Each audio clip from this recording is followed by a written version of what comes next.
Muy buenos días tengan todos ustedes. Es para mí motivo de orgullo sentarme la mañana del día de hoy con todos y cada uno de los aquí presentes para aprovechar la oportunidad y compartir una serie de reflexiones en relación con el capítulo de las políticas públicas, principalmente con un enfoque de salud y en lo particular, qué es lo que se está haciendo desde el Estado para garantizar una cobertura, si no óptima, al menos que se considere como los eslabones indispensables para poder generar este tipo de condiciones de cara al acompañamiento de poblaciones vulnerables o a aquellas comunidades sintientes o que se encuentran padeciendo. El día de hoy, estos 20 minutos que me corresponde platicar con todos ustedes, lo haré de la siguiente manera. La primera es aproximarme al problema del fenómeno de las políticas públicas en el capítulo de salud desde 6 acciones positivas. Estas mismas recuperadas de un célebre pensador de políticas públicas, Luis F. Aguilar Villanueva, que nos va a permitir entender el contexto inmediato después para el escenario de las categorías de políticas públicas y terminar con algunas funciones sustantivas de Estado. Es importante que desde la transdisciplina, la multidisciplina, estos enfoques nos permitan a nosotros estar en una especie de permanente comunicación, en un sistema de diálogo donde existan residuos y derivaciones y, ¿por qué no?, alguna co-creación de agendas que en el tenor de las políticas públicas se vuelven indispensables. Por tanto, si me lo permiten, debo señalar que los individuos somos individuos sujetos sociales complejos, que tenemos una especie de lógica a través de contratos sociales de compromiso en el espacio público, además que tenemos esta relación con el Estado y con sus instituciones de manera intensa y de manera difusa.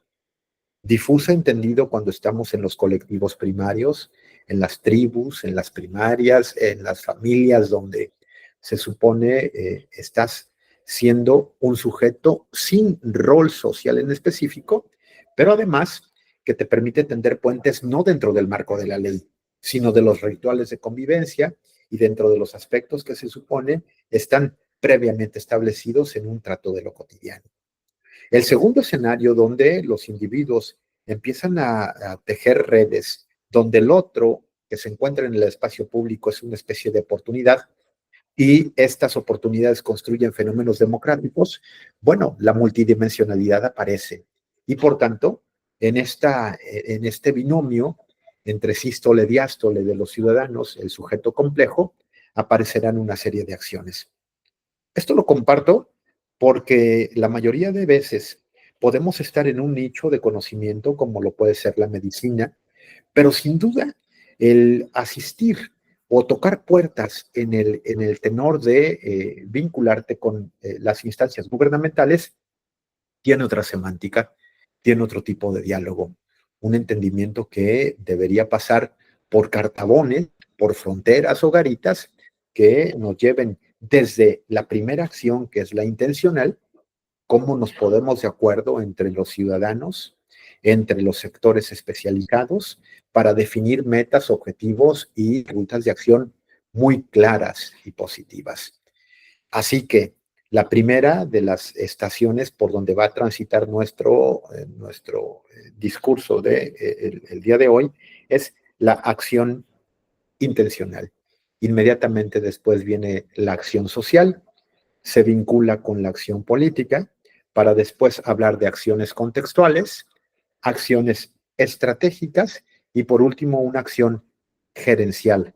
Así se señala. Cada una de estas acciones, empezando por la intencional, va a tener que salir de estos ecosistemas primarios para hacer una especie de labor EMIC, de cómo nos podemos meter en el campo de lo bien hecho, de las condiciones axiológicas. Y bueno, allí es donde en el campo de lo social, el nuevo contrato social que se teje es un contrato solidario, pero también resiliente.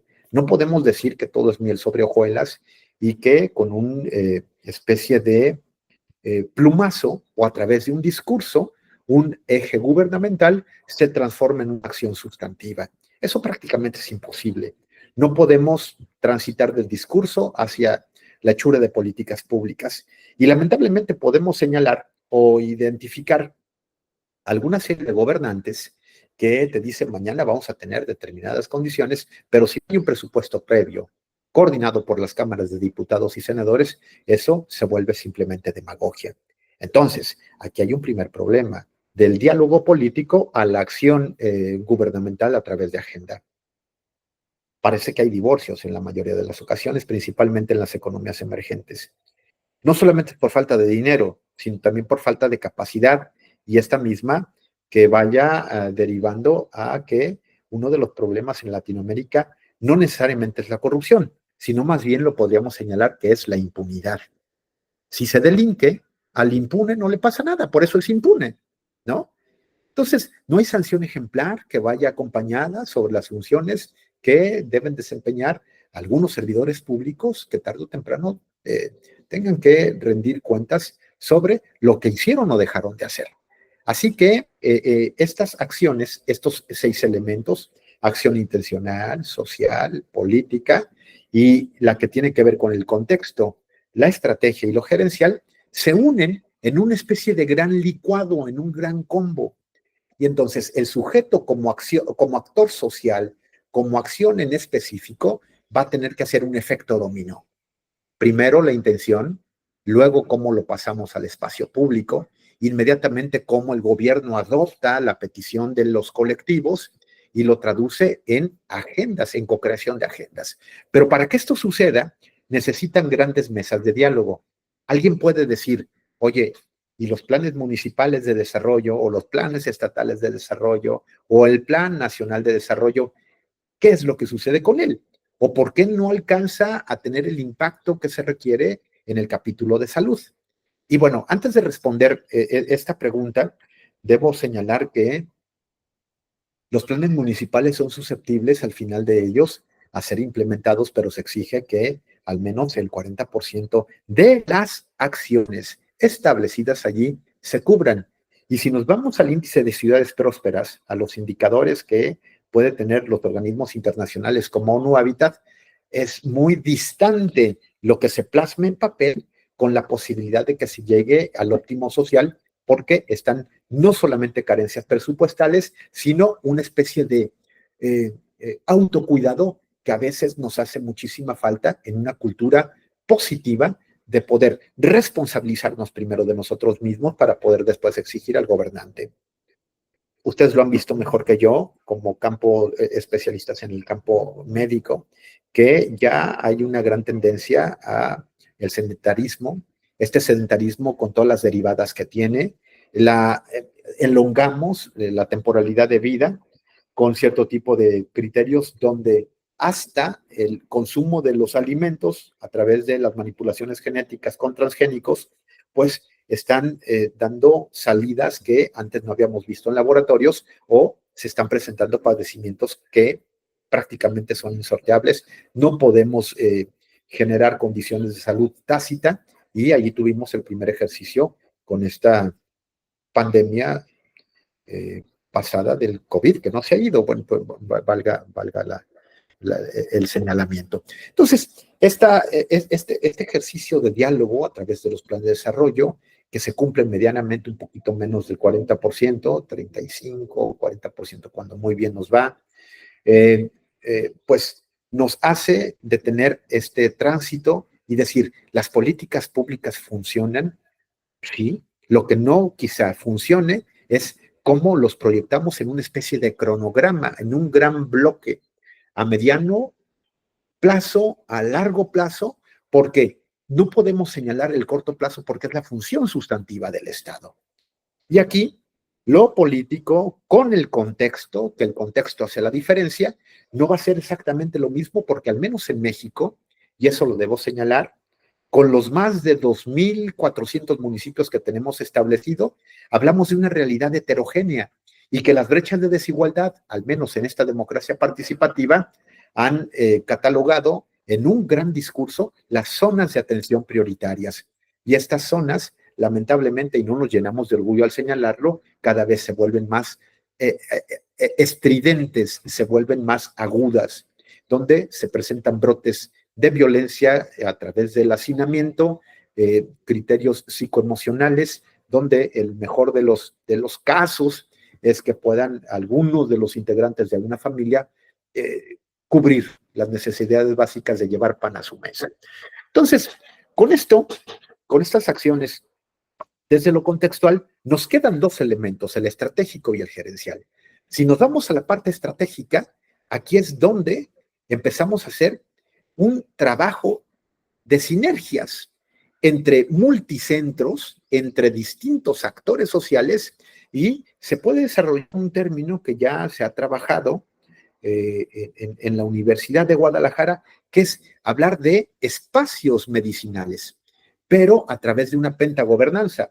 Entiéndase, meter a las instituciones de educación superior, a los gobiernos de los distintos órdenes, federal, estatal y municipal, a incorporar a la iniciativa privada, obviamente a la sociedad civil, con el componente indispensable de un tema digital, de las aldeas digitales, las nuevas generaciones que vienen exigiendo nuevas también dinámicas del abordaje, hasta de la misma medicina. Bueno, dicho lo anterior, en este primer bloque de la reflexión del día de hoy, tiene que ver con las acciones sustantivas que nos van a permitir una multidimensionalidad y después hablar de una gobernanza. Que aquí cabe hacer el paréntesis, gobernanza, no gobernabilidad. La gobernabilidad se da en la capacidad que tenemos de hablar entre nosotros mismos y evitar el conflicto.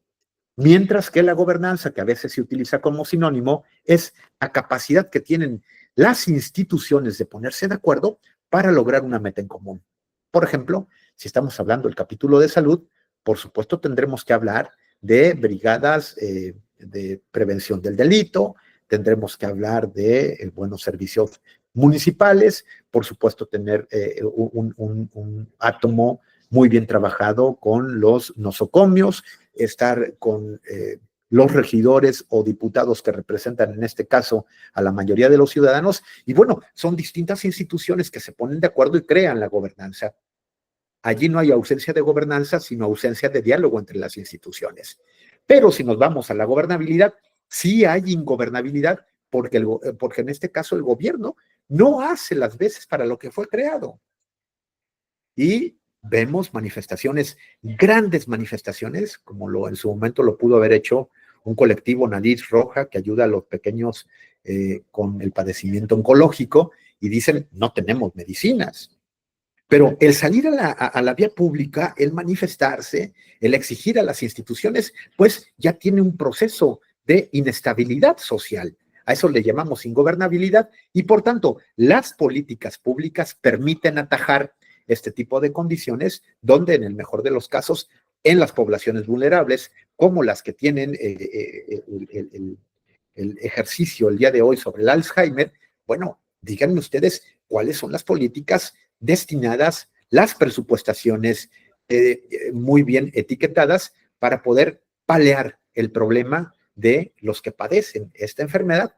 Pero no solo allí, sino las derivadas del problema, que son qué pasa con los cuidadores y cómo actúan estos cuidadores para dar un acompañamiento a estos grupos que lamentablemente son mayoritarios conforme va pasando el tiempo. Y bueno, algo se tiene que hacer.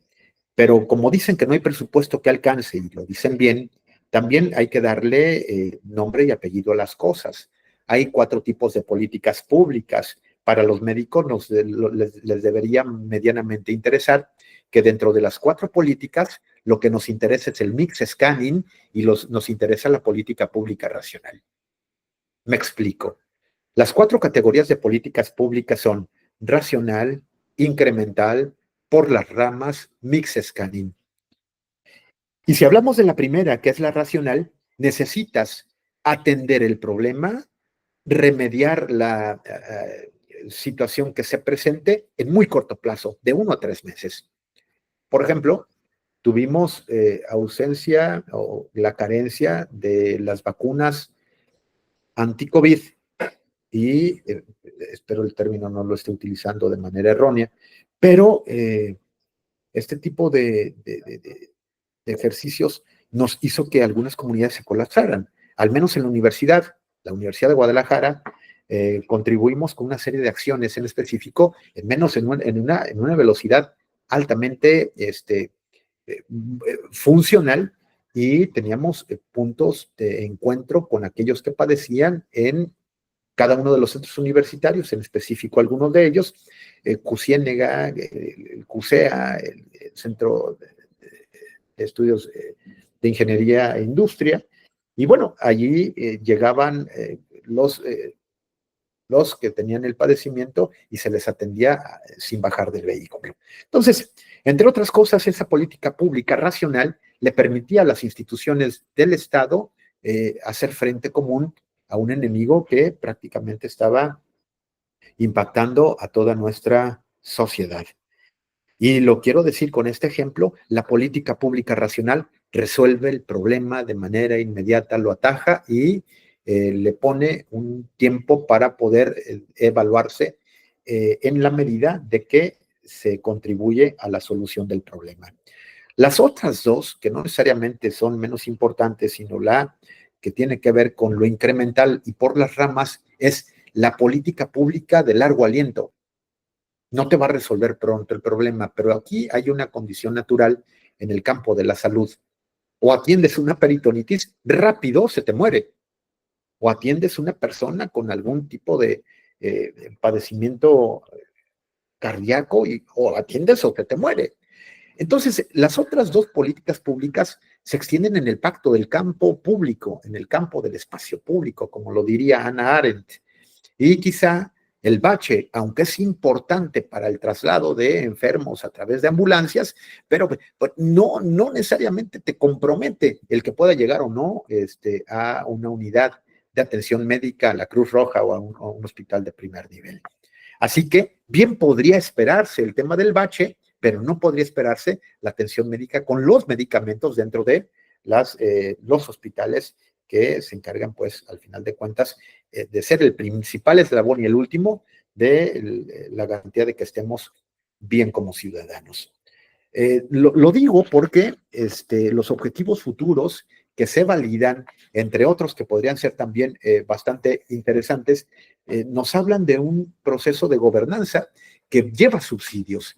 Pero antes de pasar a definir la última, que es el mix scanning, la última de las políticas, estoy terminando con esta idea, que es que el mix scanning es cómo nos comprometemos ciudadanos en los procesos de prevención del cuidado de nuestra salud, para poder acercarnos después al galeno, al médico, con su juramento hipocrático, para poder alcanzar mejores estadios de bienestar, con nuestras visitas permanentes, frecuentes, secuenciales, de lo que podría ser una especie de lógica de acción colectiva y de compromiso mutuo.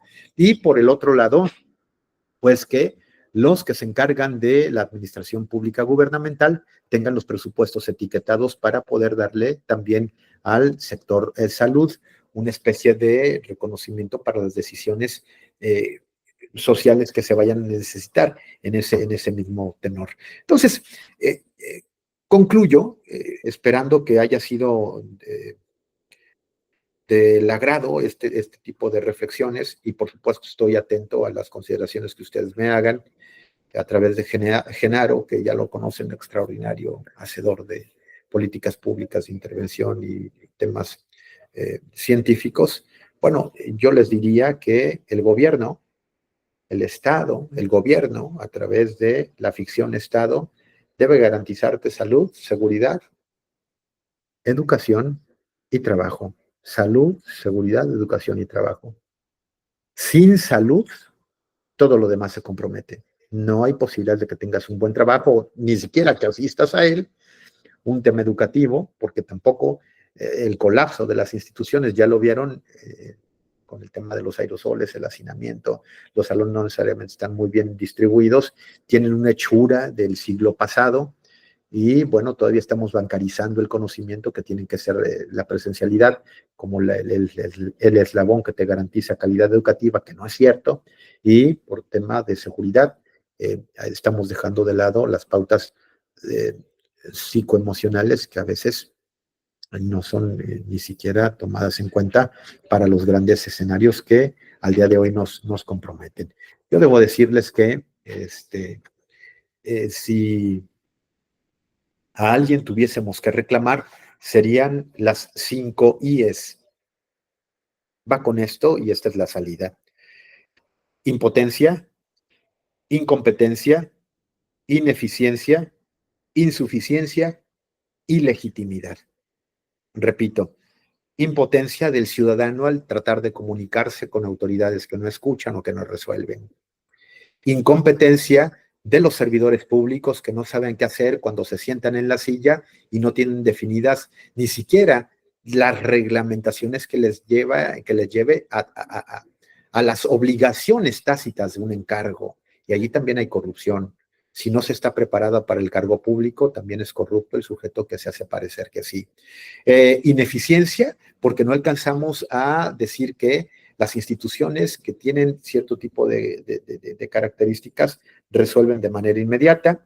Insuficiencia, porque no toda la cobertura de salud es la más adecuada en el territorio, que es heterogéneo, es distante, no hay, incluso hay comunidades que ni permiten la asistencia médica por cierto tipo de ejercicios éticos dentro de las prácticas societales o culturales, y la ilegitimidad que a veces la mayoría de nosotros ni siquiera alcanzamos a comprender cuando nos damos cuenta que los que nos representan a veces lo hacen de una manera cíclica y que no rinden cuenta. Tendremos que hablar con muchos más elementos, pero en estos 20 minutos sobre acciones, lo repito, intencionales, causales, sociales, políticas, contextuales o gerenciales, nos van a dar 4 tipos de políticas públicas: racional, incremental, por las ramas y mix scanning, que al final de cuentas, repito, este mix scanning es solidarizarte con el otro. ¿Cómo me solidarizo con el médico? ¿Cómo me solidarizo con mi salud? Empezando con autogestión y a partir de allí, nuevas derivadas de la calidad en el proceso de formulación de políticas públicas que la mañana del día de hoy a veces ni siquiera tenemos considerada. ¿Un médico puede hacer una política pública? Sí, y solo sí. Se arman colectivos y mesas de diálogo para decirle al que decide: esto es lo que necesitamos como mínimo para poder operar. De otra forma, seguiremos dando palos de ciego, donde la fuerza del individuo, la fuerza del médico, la fuerza del parroquiano que a diario transita por los berenjenales de la vida, de las ciudades, pues no alcanza a tener impacto que requeriría. Yo creo que con esta primera reflexión estaré atento a tus consideraciones. Un fuerte abrazo y que sigan disfrutando la jornada. Mi nombre es Mardiel Gómez, profesor investigador de la Universidad de Guadalajara, miembro del Cuerpo Académico 562, Educación, Políticas Públicas y Desarrollo Regional. Estoy a sus órdenes en la misma universidad, máxima casa de estudios, UDG, y estoy atento a que más adelante podamos leernos en algunos papers dentro del Sistema Nacional de Investigadores e Investigadores. Señores, por su atención, señoras, muchas gracias. Pasen muy buen día.